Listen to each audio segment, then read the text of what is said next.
Hello everyone, welcome back to my channel. That's Magical Hands. Today I'm going to start a new series on YouTube, and this would be my first episode where I'm going to talk about baking eggless and making it from scratch. I promise this is going to be beginner friendly and you guys are going to love it completely. So I'm going to take you to this journey with me for baking with beginners. Most of you have this issue while baking, the cake is not baked properly, कच्चा रह गया है, it's not coming out as fluffy as possible, egg use नहीं करना है, and if you're using yogurt, replace कैसे करना है. So there are a lot of things going on all together. Okay, so let's get started with it. First, you need 2 pans. So I have these aluminium tins, These are like 5 inches each. You can either go for one tin that is for 6 inch, 7 inch, 8 inch or even 9 inch. So the kind of recipe I am making, I usually make a lot of tall cakes. You can check the videos of cake on my channel and you will see what kind of cakes I'm baking. I'm mostly doing 5 inches and it goes tall like this. So when you bake, there's a cream, there's crumb coating, a lot of things happening in between, which I'm going to share in the coming recipes and videos with you. So I use tins for 5 inches. So the first and foremost step is to line them, put a butter paper or a parchment paper cut of this size. You can either draw a circle and cut it and make it, or you have got ready-made parchment paper or butter paper in the cutouts of the sizes like 5 inch, 6 inch, 7 inch. So like on and on Amazon, on any website you try on. I stay in Dubai, but that doesn't mean I'm just sharing things about Dubai. Even if you're watching it from India, London, wherever, you can get the liners, parchment paper, butter paper, cut it out of the size very easily. Otherwise, I'm pretty sure you have butter paper or parchment paper at home. I'm going to show you, wait. This is the non-stick paper which I use. It says baking paper, but yeah, it's basically butter paper and parchment paper. Anything works for this. So the first and foremost step is, which I'm going to show in the video ahead, is to line them with a little bit of oil, so that when you're pouring the batter in it and you're putting the cake in the oven, once it comes out, the batter is not sticking on the surface. That's very important. Going ahead, I'm just going to talk about the ingredients which I use for a basic eggless chocolate cake. The sponge will come out really very fluffy and I'm going to show you that too.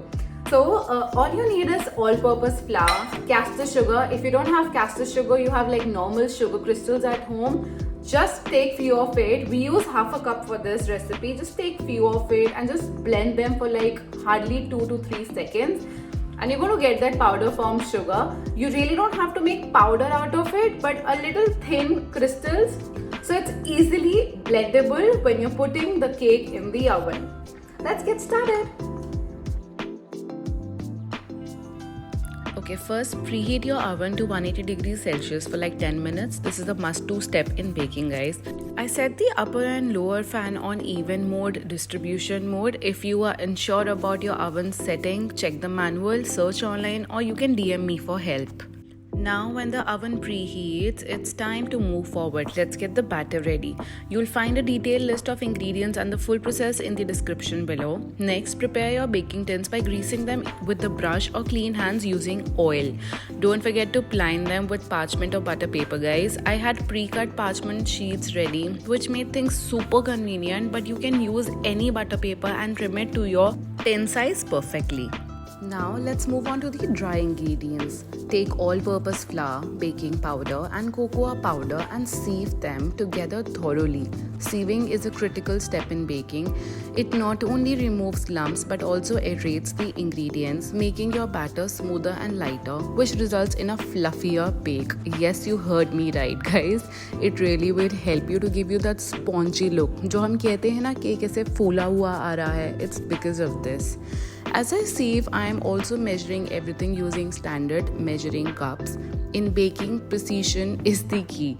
I have shown the sizes of the cups I'm using in the video so you can follow along easily and it's convenient for you guys too.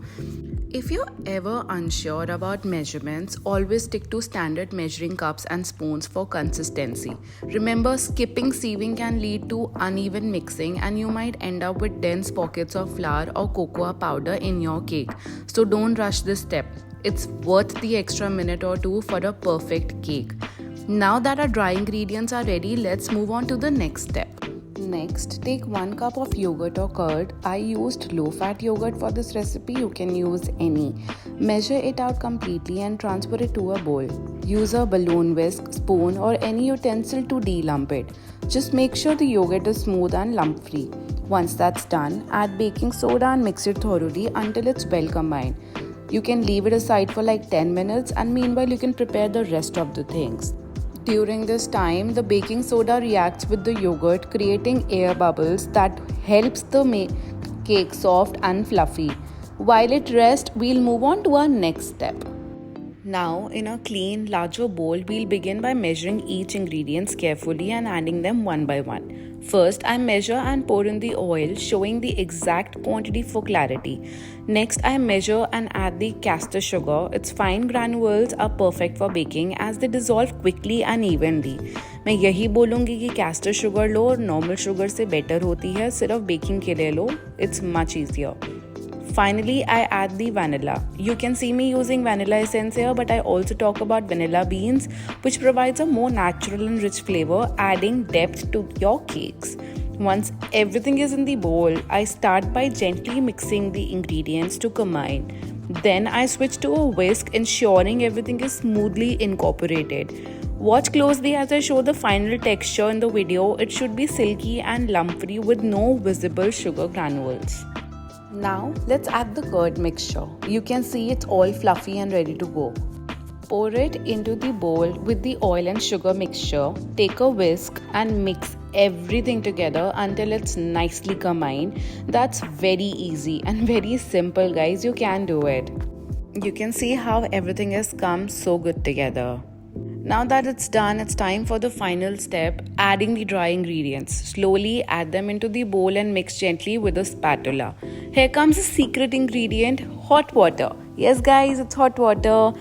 Adding this little by little helps everything comes together smoothly, giving the batter a shiny, balanced texture. Use the cut and fold method while mixing to keep the batter light and airy.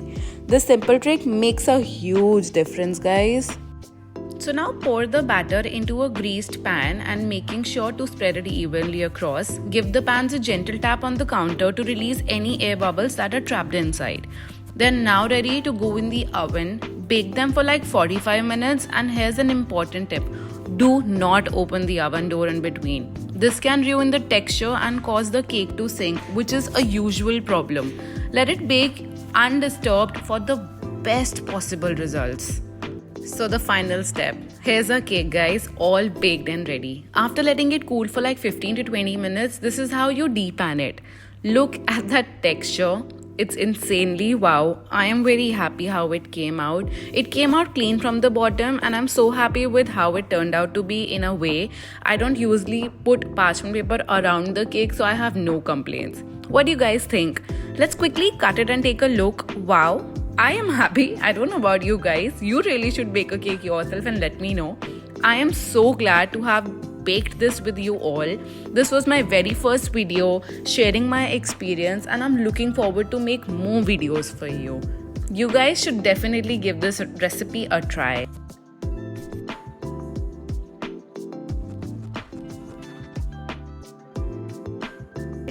So here I am cutting this cake, slicing it out just to show you guys how it turned out to be. As for me, I'm really very happy. It's soft, it's moist, it's completely baked, and it's chocolate. What complaints do I have, you know? So I am trying to show the cake texture from whatever angle it's possible. Enjoy! So we are back after the cakes are baked. It's time to eat them, test them and show you guys the texture. So this was my cake 1 and this was my cake 2. Let's get started. So I just have a cake stand. You can take anything to keep it, you know, preferably a flat surface, not a plate. If you have a tray, that works great. I'm just going to put the cake on top of, and I'm going to show you the texture now, guys. This is amazing. You guys, I promise you, make this recipe. Even if you're a beginner, कुछ नहीं होता, fail हो जाओगे, खराब बन जाएगा. That's not an issue, but you have to try, you know. It's very easy to make. I'm not saying this because I'm a baker. I've had my own ups and downs while baking a cake, but I'm telling you, ever since I've discovered this recipe for an eggless cake, life has become so easy because I don't like the concept of eggs in cake. That's just me. I am going to enjoy my cake now because it's of course very delicious. So yes, I want you guys to be connected to my page. I want you guys to follow my page. If you can, please do so. I'll really appreciate this. Please subscribe to my channel. That's Cakes.Magical Hands on YouTube. And follow my page on Instagram. That's again @cakes.magical hands, which I'm going to attach a link for. Stay connected, and I'm going to get a lot more episodes sharing how eggless baking is done, and in a very quick way, easier way, and from scratch. I love you all. Thank you. See you in my next video.